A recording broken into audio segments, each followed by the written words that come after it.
Hi, folks. Welcome to another episode of Film Study. This is Ken McKusick, and we're here for a special short episode today. A lot of you have probably seen the recent Warren Sharp comments about the Ravens' quote-unquote lack of success in one-score games. We're going to get into some detail on that. Joining me to do that is Brandon Croxton. Brandon, how you doing? Hey, Ken. Always happy to join you. It's always a pleasure to be here. Now, here's what's funny about this. You suggested this topic long before this Warren Sharp crapola came out. So, there's a lot to dig into here, and it became more of an issue for me. Obviously, when there's basically some poo slinging going on. But it's frankly it's worth discussing, and it was a good topic. I thought so at the time. You suggested this about a month ago? Would you say? Yeah, something like that. Yeah. Okay. Mm-hmm. And so it's been a while. So I want to say Brandon beat others to the punch in terms of this kind of an understanding or this wanting to talk about this thing. So Brandon, why don't you introduce the topic here? And I know you've done some research as well, and I certainly have some as well here over the last week or so. But talk about it from your perspective. Sure. I was. The Ravens obviously have been an excellent team, and they have been an excellent team with Lamar in particular. Lamar's won about 75% of his games started over the course of his career. But just the last 5 years, they've been a pretty average team in one-score games. Now, with Lamar, they've been 20-18, so just barely above 500 in the regular season and 1-2 in the playoffs in one-score games. Obviously, the Bills game last year and the Chiefs game 2 years ago were the two playoff losses that were by one score. And there's can be just a question of exactly what's going on with one-score games, because they are excellent when it comes to blowouts. Like, it's literally been 3 full seasons since the last time the Ravens have lost a Lamar start by more than one score. Mm-hmm. The last one was that November game against Miami Thursday night, and that was the last time they lost a one-score game. That's 3 full seasons. A two-score game. Yeah. Yeah. I'm sorry, 2-score games. Yeah. So, yeah, that's literally 3 full seasons ago. And they blow teams out at an extraordinary measure. When you consider every team loses at least one game by one score, and for the Ravens to not have any losses over 3 seasons is just very, very unheard of, and it shows the quality of the team and the quality that Lamar brings to the team. Okay, I want to respond to 2 things you've got there, because you hit on the last one. It's very important. The quality of the team and the quality of any football team is much more evident in their multi-score games than in their single-score games. Why is that? Well, effectively, what you're measuring with the multi-score wins or the larger ones, they make a bigger contribution to total point differential, and total point differential, much better indicator of whether a team is a great team or not. And if we're going to get to what the Ravens' record in 2-score games is, but great teams in any sport will win a much higher percentage of their multi-score games than of their single-score games, or of their close games than if you're talking about basketball or something where 1-point games don't you don't have as many of those. But if you take 3 or less point games and 20-point games, your great teams are going to have much better record in 20+ point games. The Ravens follow that profile exactly as I would expect. Point number 2 about this is I'm not accepting Warren Sharp's horseshit cherry-picked 2020 to the present thing. And I'll tell you why. 2018, 2019, Lamar led the Ravens to great seasons, and he's the MVP in one, and he had a great run in the other. But the fact is, the 2019 season carries much more portent for the 2025 season than the 2021 or 22 season does. It's more relevant to how great a quarterback Lamar was relative to the rest of the league. So cherry picking that out. And in fact, Lamar was 8-2 in one-score games during those two periods. It's just ridiculous. It's something you need to check yourself from doing. And I know why he did it, because he's trying to create some stat that's like, oh my God, look at the Ravens. They suck at this, and he'll literally use inflammatory language of that type. I think his actual thing was, you guys have been incredibly horrible, as in, the people he's talking to on air actually played the games, kind of thing. But anyway, those are the two things about it. So what I used is, for the Ravens, I used since Lamar's first start, which happened on 11-18-18. And for other teams, and I've got a lot of other teams' records I included, I used the beginning of the 2018 season. It is a slight difference between the two, a little more in terms of results for the other teams, but the period for which we're looking forward to 25, which is the actionable component of anything you say about the current Ravens' inability to win one-score games. Looking forward to 25, I think is best represented by the Lamar Jackson era itself. Okay, sure, yeah. Mm-hmm. Okay, so yeah. Now you had, I know, some other very good detail on what the Ravens had done in those one-score games. Sure. So, kind of, some of the issues that they've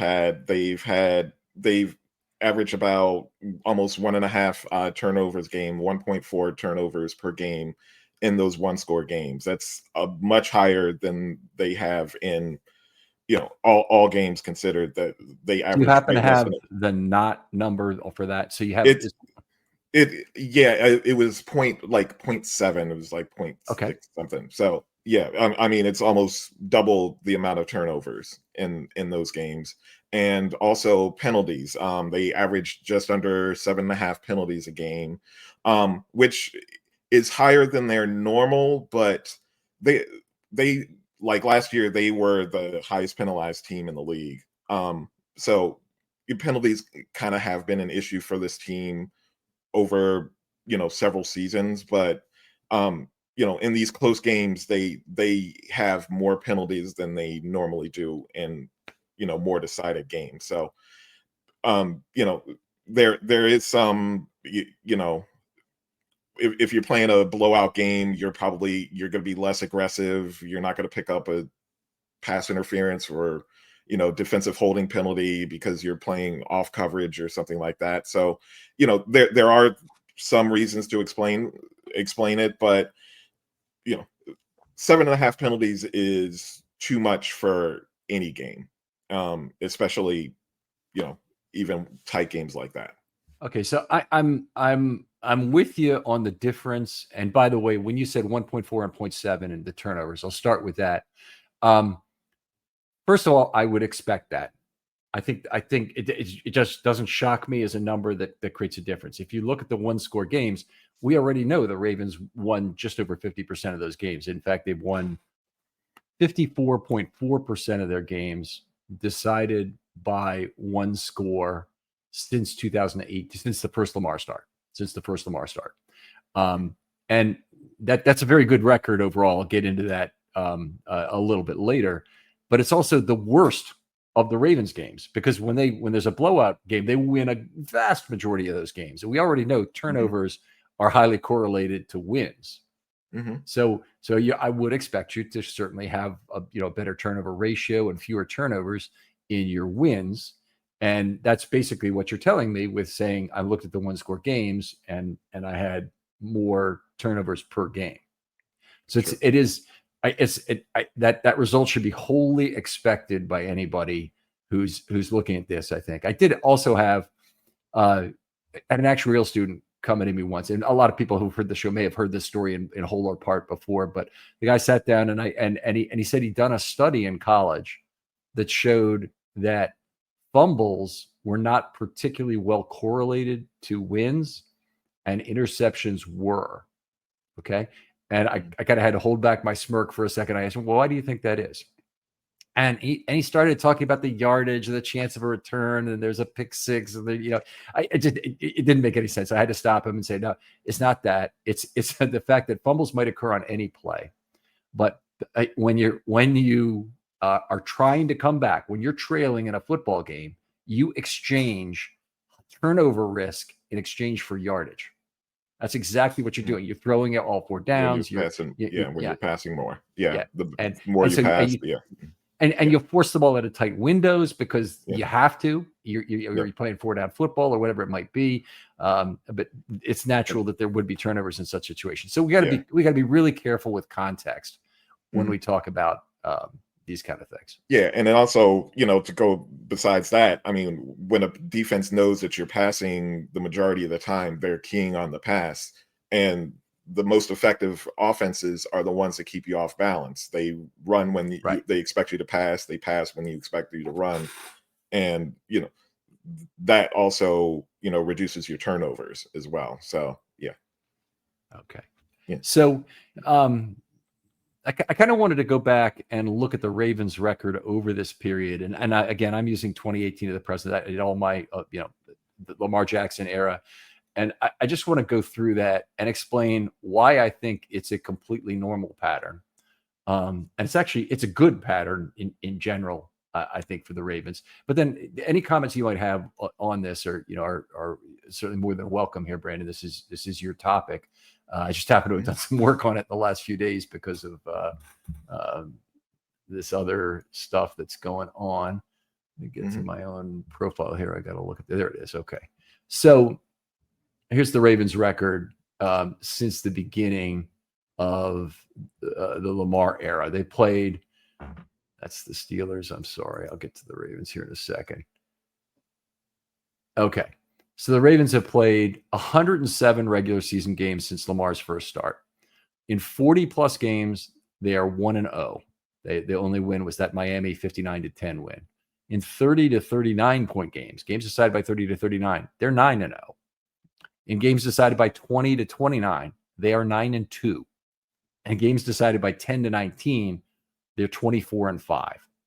In games decided by 0 to 9, and by the way, they've never had a 9-point game in the era. So all these are actually 0 to 8. So they're all one-score games.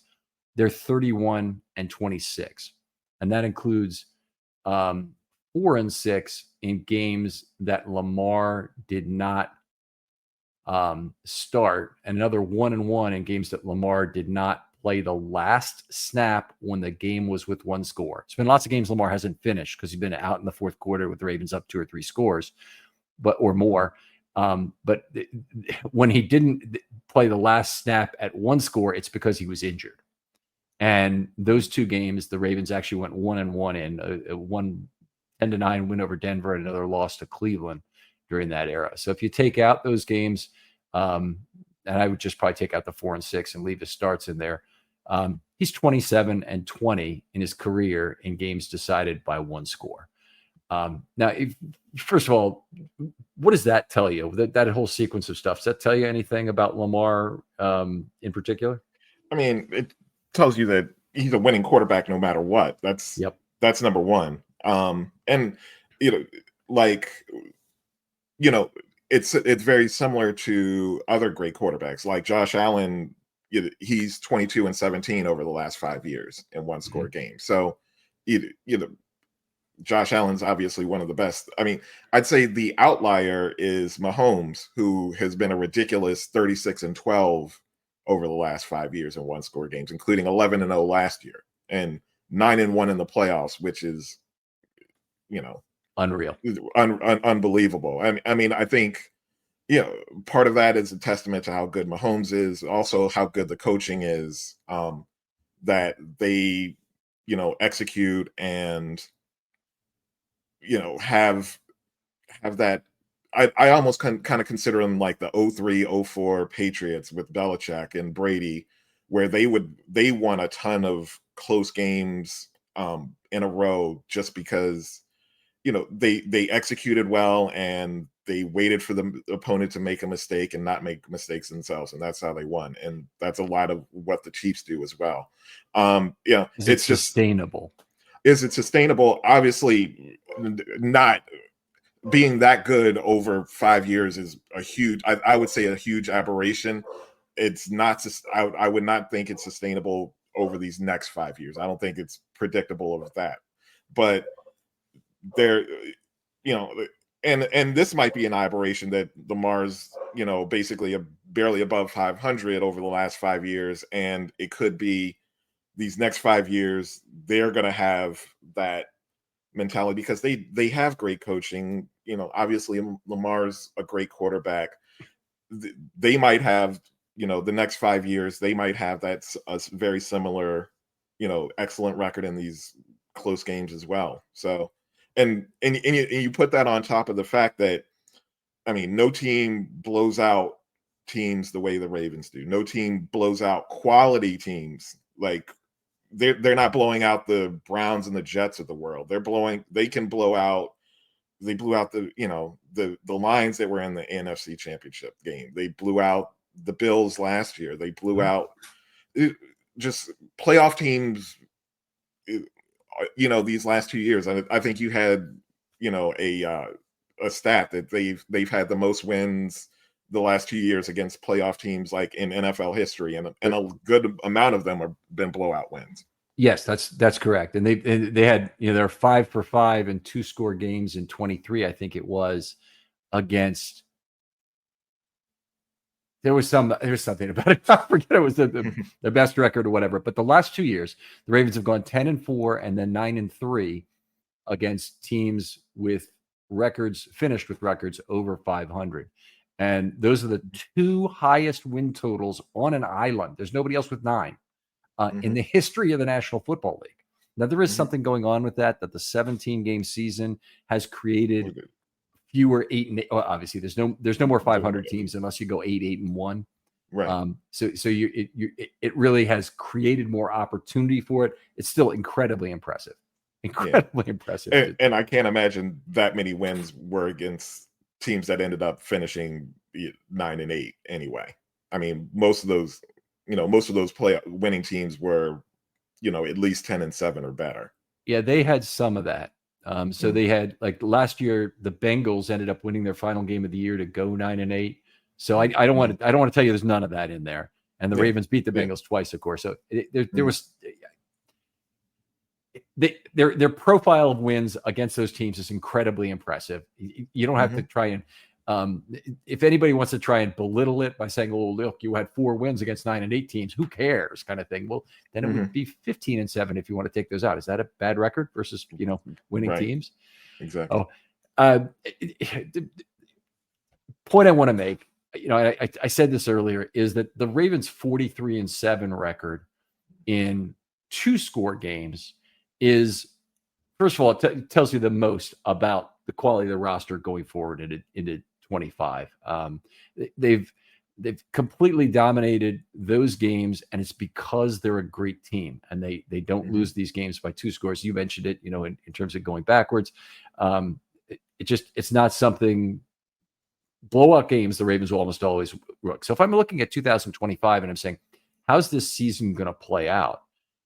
They played 47% of their games that have been decided by 2 or more games and completely dominated those. I think they will play maybe 8 more games this year out of 17 that would be decided by 2 scores. So 7.99 would be 47% of 17.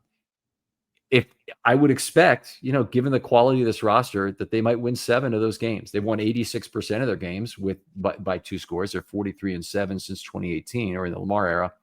I don't think it's unreasonable to expect that they'd lose 1 game. Maybe it would break the streak, but would not lose 2 and would win their others. And then it's a great start to your season, if you want to think of it that way, to start off with a 7-1 record. And then you have to coast home in those final 9 games, okay, and figure out, how can I do it? And here's the paradox, and here's why the 1-score games is so difficult. It's a lot easier, and I mean orders of magnitude easier, to ask a team to have 1 more blowout or maybe 2 to cut your number of 1-score games than it is to win 1 more 1-score game. To win 1 more 1-score game, because 6-3. Okay, I would expect the Ravens to go, by the way, 5-4 in their 1-score games. If they do that, they'll be 12-5 again for the season. They'll be competing for one of the top seeds, but they might not be the number 1. Obviously, if they go 12-5, probably will not be. So they may need some positive variation either in multi-score games or one-score games.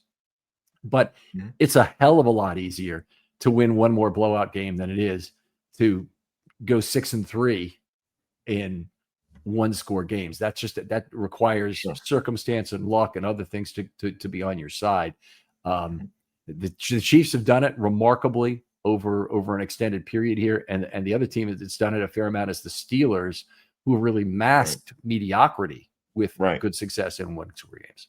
Yeah, absolutely. Yeah.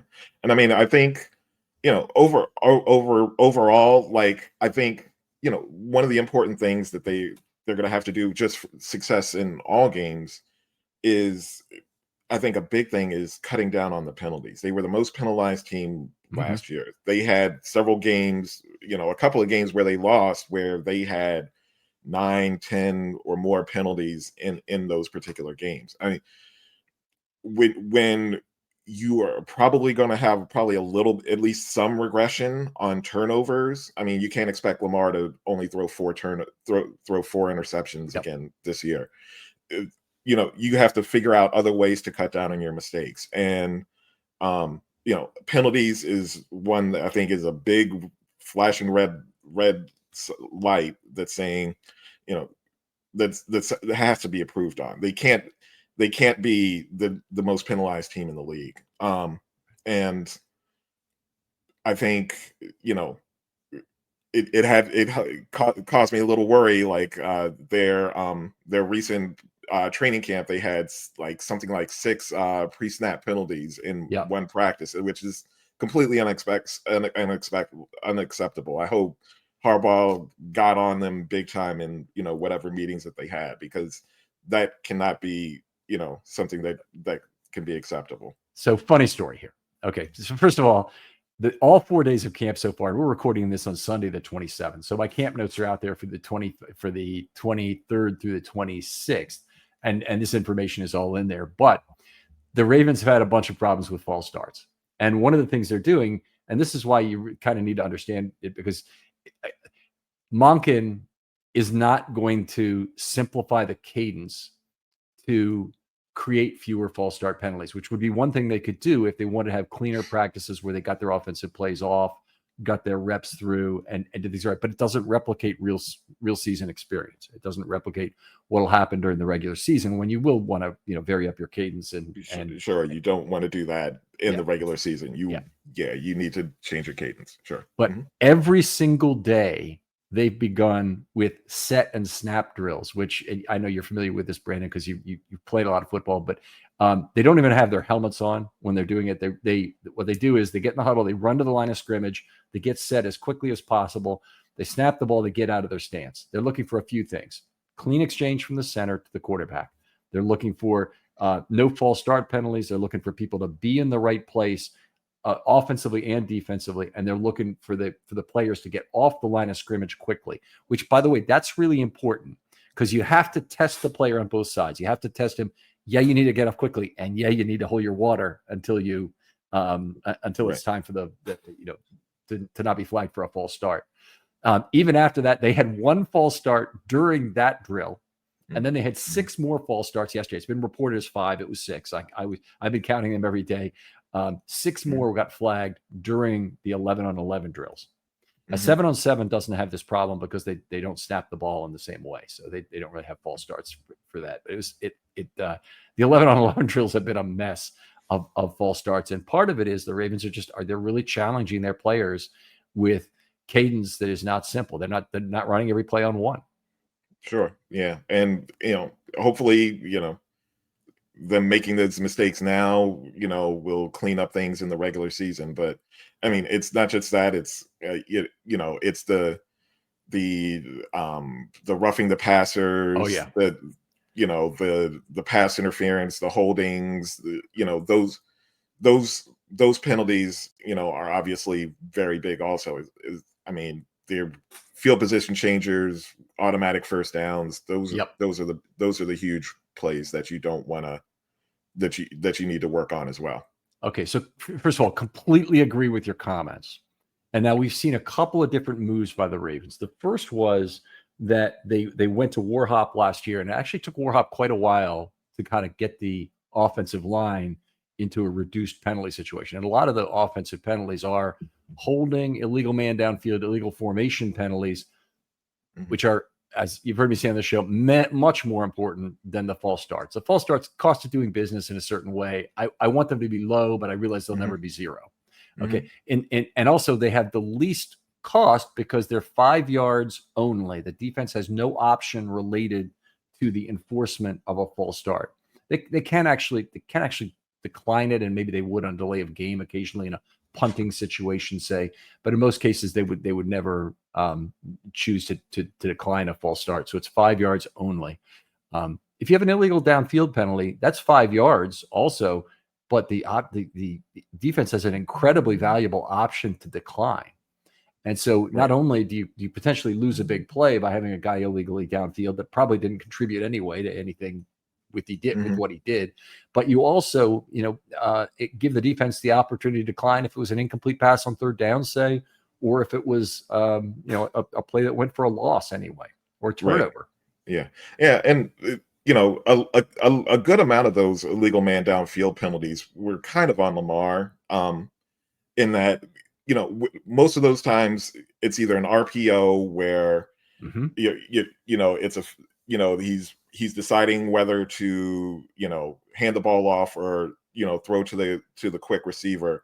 And, a lot of times you'll see Lamar like double clutch that ball, double clutch that throw. And when he needs to make that decision, and whatever decision he makes, he needs to stand firm with it, because once he double clutches and then throws it, you probably have, one or two linemen, 2 yards, 3 yards downfield, and that's illegal man downfield. I mean, there was another couple of plays on screenplays where he held the ball, a couple of seconds too long and then threw it. And, by that time, I think one of the linemen, or I think it might have been a receiver in another case, was already, blocking and got an offensive pass interference play, or, another illegal man downfield. And I think they got cleaned up, because they had a lot, I think, in the first 10 weeks of the season. And then they really cleaned that up in the second half. And I think Lamar was really cognizant of it. And, I've also found it encouraging that he was cognizant of it, because in the playoff game with the Bills, when he lost that fumble. You ever have one of those days where everything's off? Well, Mood can help with that. And let me tell you about Mood. It's the online cannabis brand that is changing the way we handle everything, from stress to sleepless nights, with functional gummies that are 100% federally legal cannabis. Mood launched to make cannabis affordable, accessible, and transparent, while at the same time supporting American farmers growing premium hemp on small pesticide-free farms. Their gummies are next level. Seriously, I've tried a few, and each one feels totally different. The Sleepy Time gummies, out like a light, immediately asleep. The Epic Euphoria, it's perfect when you just need a reset to feel good again. What makes them unique? Mood combines THC with herbs and adaptogens, so you get real targeted effects. You're not going to find this in your typical dispensary. And here's the best part. Mood ships discreetly to most states, offers a 100-day satisfaction guarantee, and right now you get 20% off your first order with the promo code RAVEN. Just head to mood.com. Find your perfect gummy and use the code RAVENS at checkout to save 20%. He mentioned, like, I wanted to throw it away, but it was an RPO, and we would have gotten a penalty on it.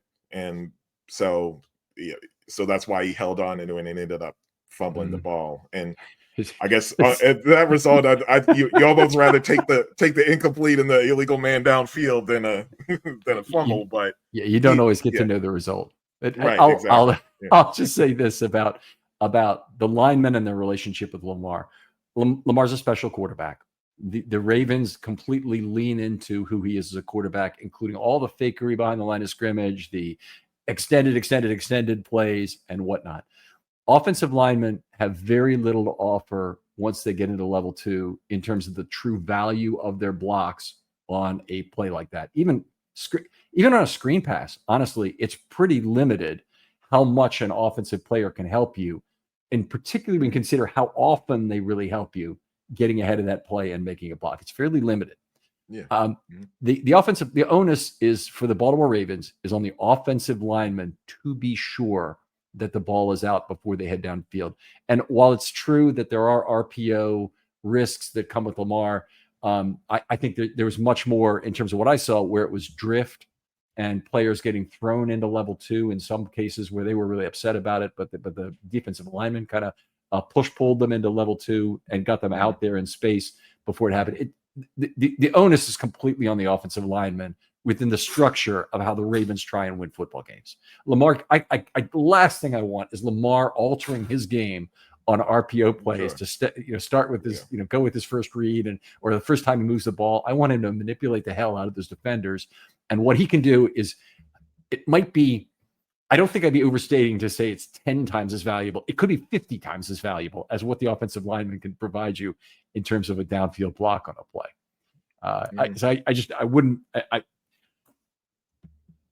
One thing I've been trying to get out of Warhop in his times at the podium, he had one during the OTAs, is what are you doing about not the false starts, but these other flags? And, basically he said his point of emphasis, they got rid of him, but he's talking about the pre-snap fouls.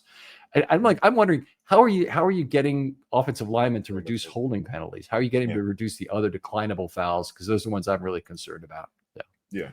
I mean, 99% of the time of offensive lineman holds is because they're getting beat. So, they can work on footwork, they can work on hand placement, and all those things will help.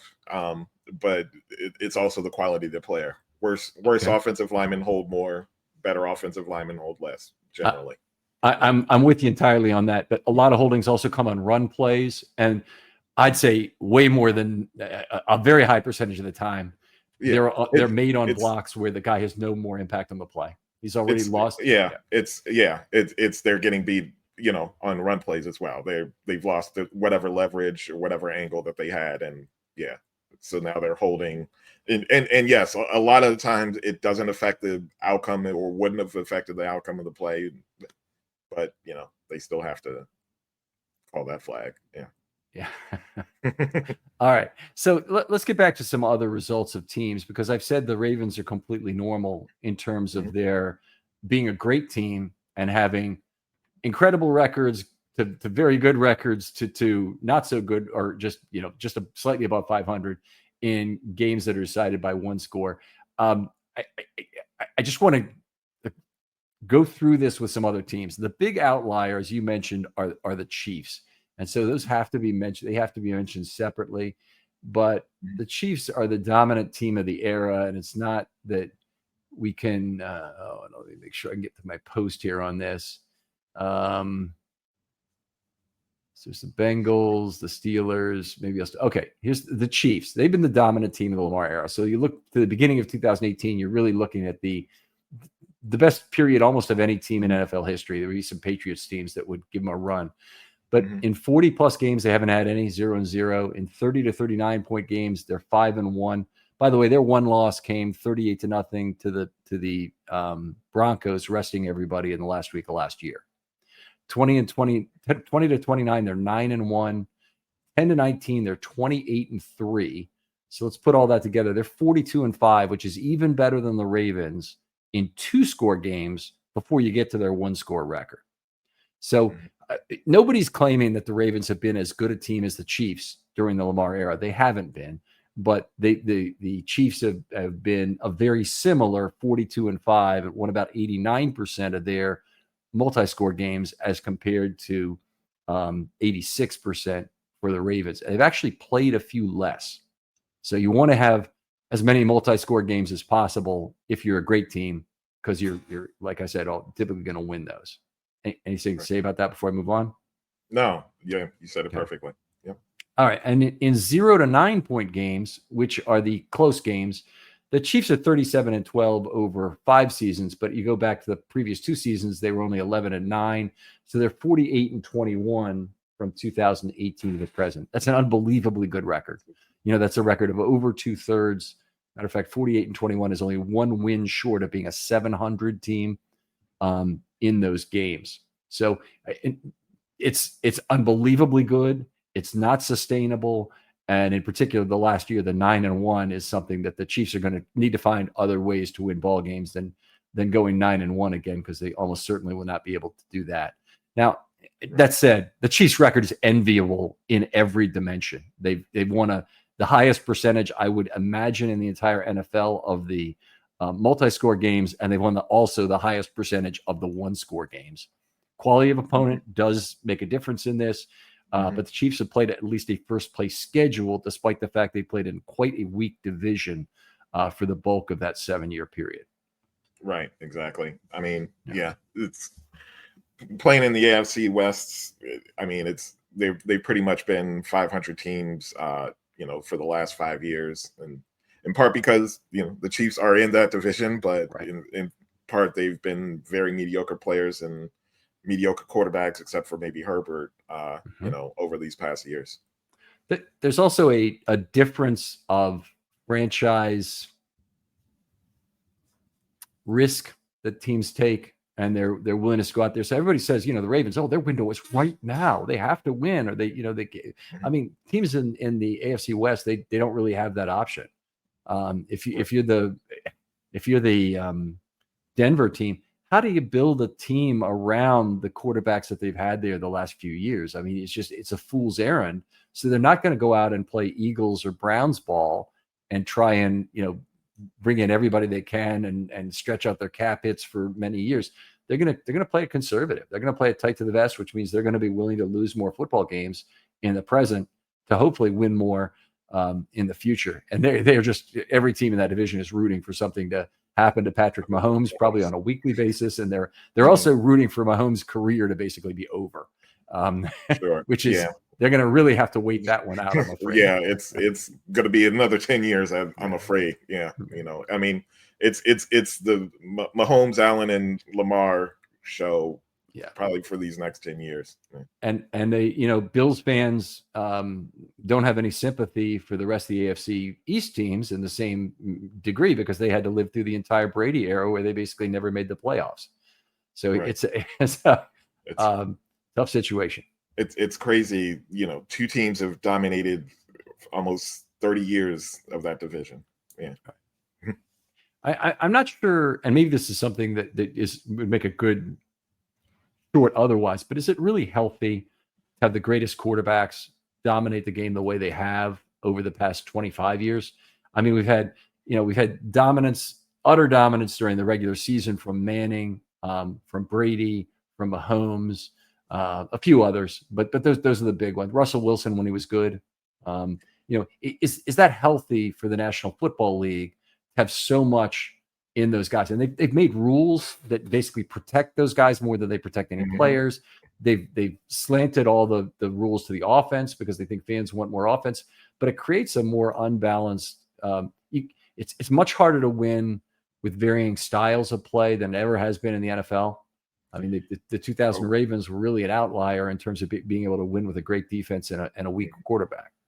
Oh, buddy, we could have another hour talking about this, because the key to the NFL right now and the way that it's constructed and the way the game is played is to have a great quarterback in order to be consistently good.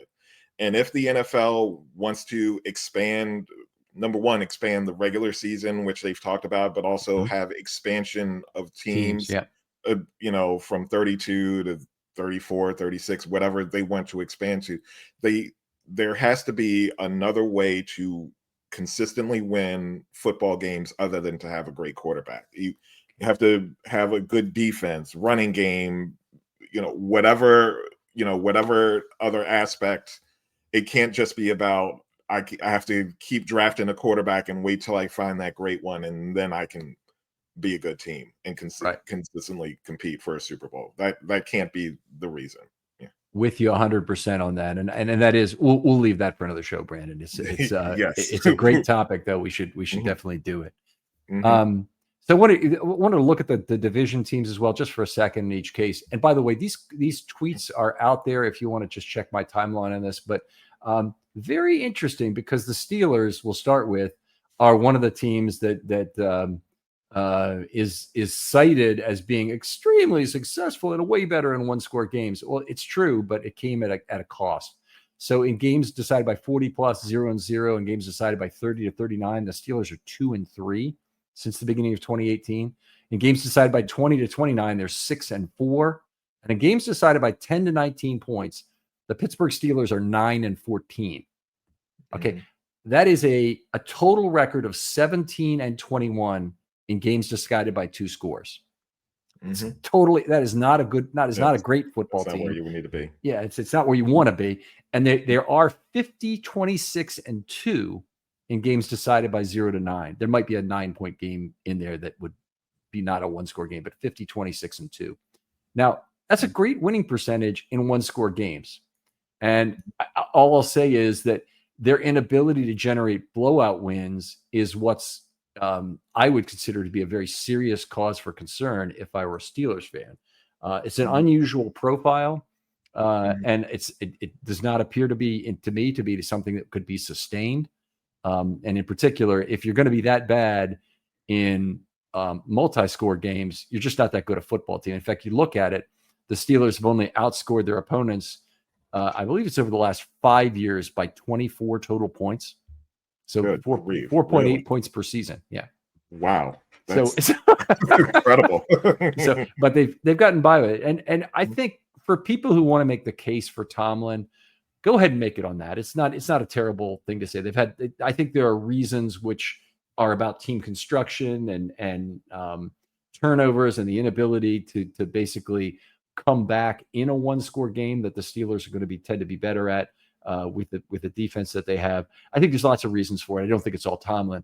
But if you wanted to make the case for Tomlin, go ahead and make it on that basis. But realize also that Mike Tomlin, being at the heart of who the Steelers are, both in the also has a big say in the draft, certainly in team construction, who they keep, all that stuff, and who they get as coaches. Has generated a team that's 4.8 points per year better than their opponents. Okay, and I know he really hasn't had the great quarterback in the last 5 years. The tail end of Roethlisberger's career, and then whole parade of bozos. Right. But that's just not very impressive. And he, while Harbaugh has to basically look at the 1-score record for his entire career at 75-75, and probably be brought to task for it to some degree. Ravens fans, and I don't care if any non-Ravens fan takes this or not, need to look at Harbaugh's overall record, which is Hall of Fame worthy and unbelievably good in terms of winning multi-score games, and say that more than makes up for it. And I don't think the Harbaugh detractors will never be ready to say that. Okay, they will never be ready to say it. But but the people who even like Harbaugh are kind of, I think, losing the forest for the trees. And I'll get into one other AFC team, but I want to give you a chance to respond to that while I pull this up. Mm-hmm. Yeah. So, I mean, number one, I think, these last 5 years of Tomlin, who I consider a great coach. I mean, I think he does have his flaws here and there. I mean, I think he's one of the, he's one of the more conservative, I'll say, coaches, as far as you say cowardly, I say conservative. I don't disagree sometimes. But he's conservative with going for it on 4th down.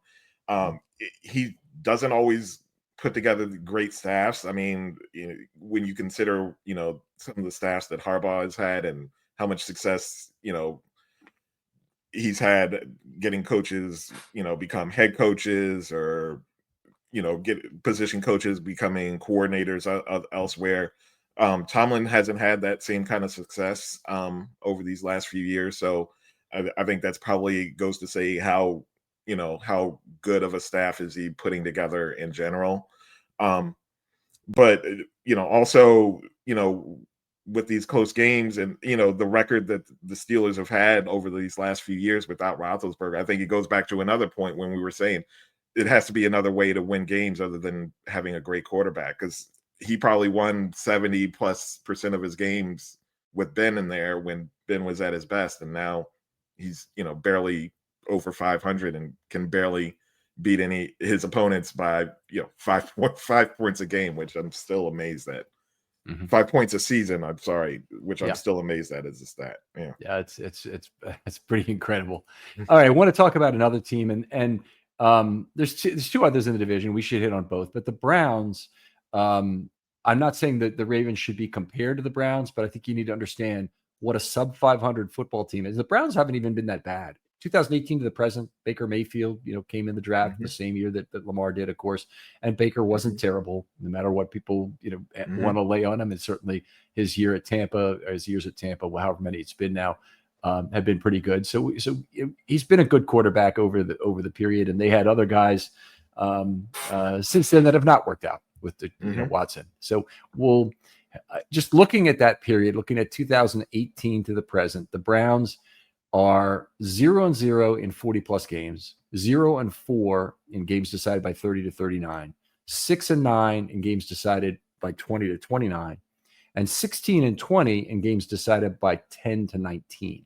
So combined, they're 22-33. They've won 40% of their blowout games. By the way, that's bad, but the bottom of the league is going to be a lot lower down than that 40% of wins in such games. They're really bankrupt franchises. Like if you look at the Browns from their 1-31 era and the years around that, you get a much worse record in multi-score games. I guarantee you. It should be apparent if you've only got 1 win and 31 losses that there's no way to arrange those on a checkerboard that's going to look good. Right. But anyway, the Browns in 1-score games have been kind of Steelers light. So they're 31-29 in 1-score games over that period. Now, you don't need to try and find a reason for it because it's not enough observations to really matter, in my opinion. But the record, very similar to the Ravens over the last 5 years, over the last 7 for the Browns. So in 1-score games. Does that mean they've been as good as the Ravens? Well, it doesn't, because they destroyed themselves by winning 40% as opposed to 86% for the Ravens of multi-score games. So that's where the big differential is. And it's where the big differential is from great to terrible across the board. Any sport, I'm telling you, the great teams. I looked at the 1906 Chicago Cubs just this morning because I felt like it coming into this.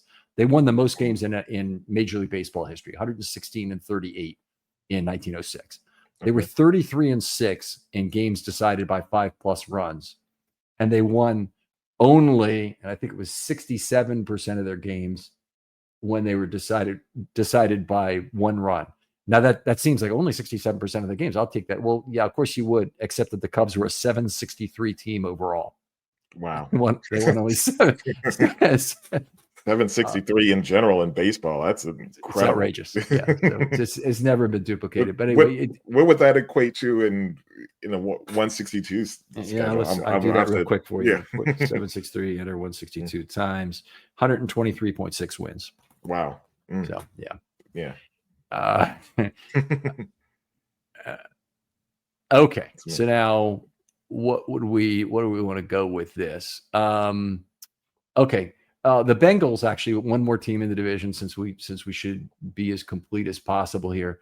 The Bengals are they've been good in 2-score games. They've 0-0 in 40s, 1-1 in 30 to 39, 5-8 in 20 to 29 is a little bit concerning, but 18-5 in 10 to 19. So you look at that and you say, oh, they're 24-14 in games decided by 2+ scores. That's probably a good football team at the very minimum. It's not a great record to have that kind of thing, but it's at least a good record. The Bengals have been the worst team in the division in 1-score games. They're 21-24 in 1-score games. So that's really been their Achilles heel, even more so than not having a great record in 2-score games. But you look at the 2-score record, you certainly say these Bengals teams have been very good for the period. Right. Yeah. Okay. A lot of fun data to go out over. I did want to hit you up with one more thing, and that is this.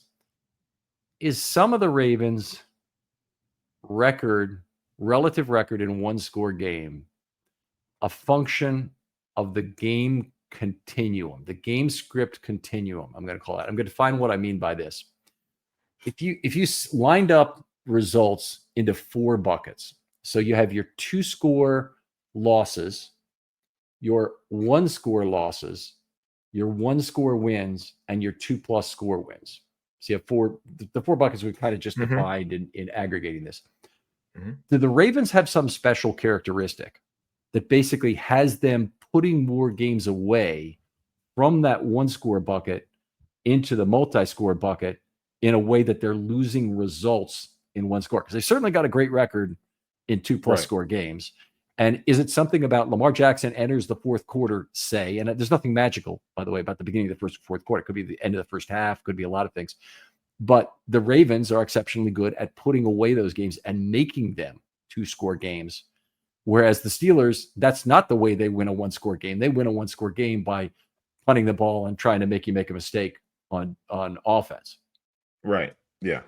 I mean, I think obviously what you could look at is the running game, and what brings, what makes Lamar special is if you're up a score, especially, 6 minutes or less in a game.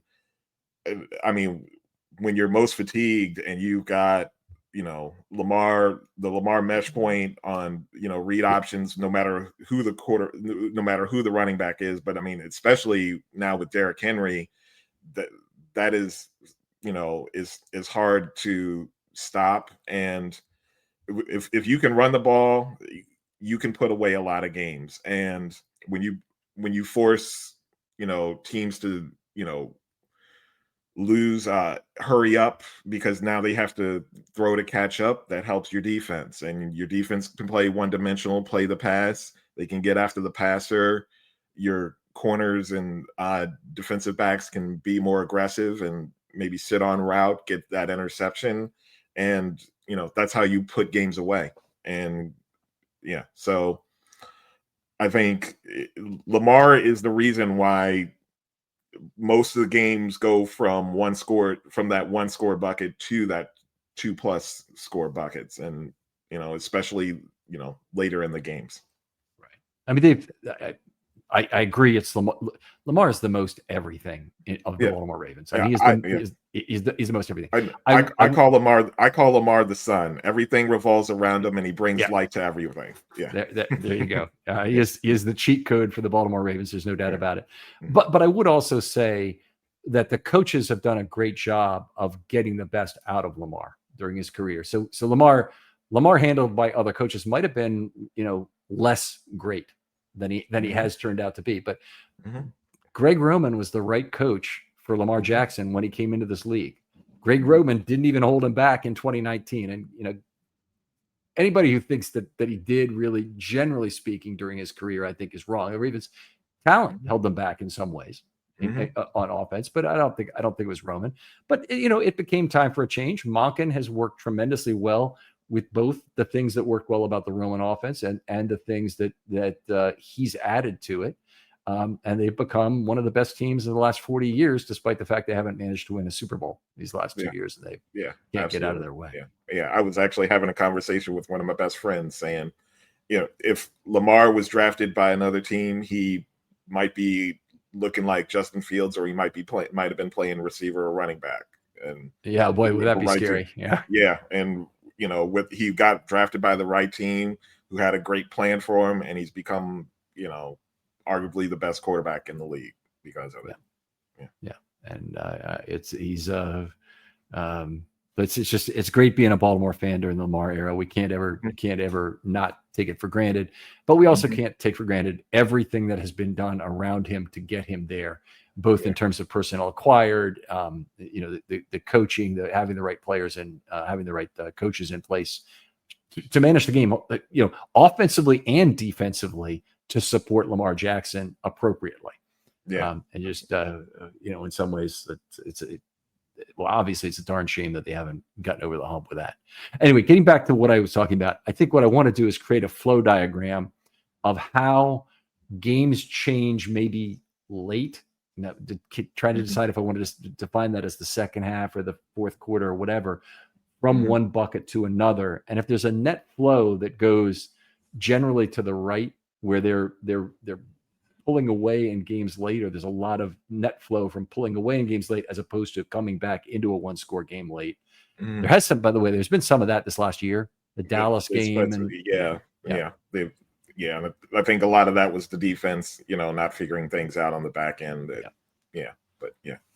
But if a general characteristic of the Baltimore Ravens over a 7-year period has been to basically put games away very effectively, then it'd be easy to see how their 1-score record is not going to reflect the greatness of the team in the same way that the 2-score record would. Sure. Yep. Yeah. Mm-hmm. All right, Brandon, always a pleasure talking football with you. And I appreciate all the research you did for this episode, to look at the penalties and look at the turnovers and have some good information on that coming in. Always good. Tell folks where they can talk football with you online. Sure. Yeah, I'm on Twitter at bcroxton99. Love talking football. I'll be at the stadium rooting on the team. Hopefully we get the Super Bowl this year. All right. Are you going to the stadium PSL holders event? Yes, I'll be there and the practice as well. Yep. Okay, great. We'll see you there. Other folks out there, if you'd like to do something nice for the show, tell a friend about it. As always, we're going to continue on with camp notes. Keep an eye out for those. Brandon, thanks again for coming on. Take care. Talk to you next time.